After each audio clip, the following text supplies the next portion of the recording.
G'day groomers, it's Scott Campbell here down in Sydney, Australia, just with a bit of information on testing clipper blades.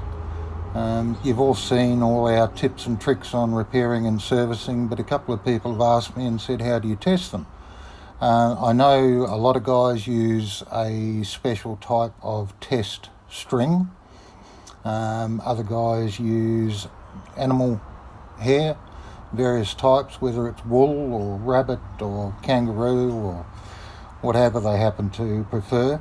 I actually like to use a fake fur, which is this stuff. It's very fine. It's actually quite hard for the clipper to get through.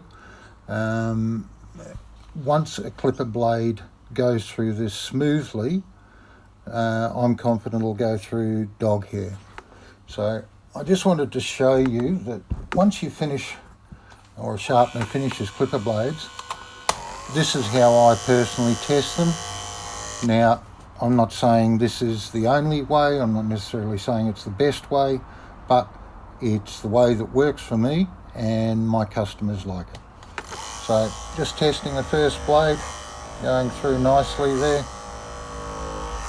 And that's what I do. I really push the blade through, making sure it's cutting. Going on to a 10 blade. If anything, I push them harder, like really getting right down to the bottom of the hair. And you can see there, that's going straight through. Another 10 blade, a whale, same thing. Really pushing quite hard, quite fast. Possibly even more so than a groomer might do on a dog. Here's a wide, a sheer magic wide, which I've just sharpened. Same thing, pushing quite hard. Another one, 7.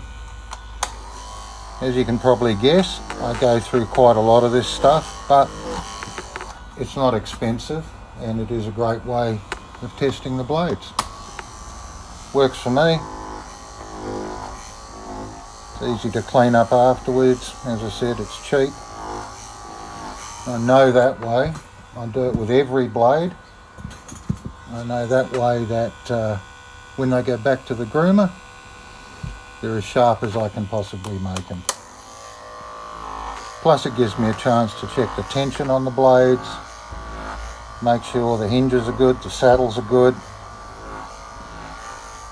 You see I'm using an Andis 5-speed, but I don't use it absolutely flat out. Just use it at an average speed, so I know the blades are going to work correctly at that speed. Here's a show gear blade, which is a new one for me. I've never seen those, but sharpen and test the same way. That's getting quite smoothly there. So again, makes a nice mess. I hope that gives you some idea of what we actually do and how we test these blades before they go back to you. These blades will now be blown off, washed, put in their little plastic bags and sent back to their owner. Thanks a lot, guys. Have a good one.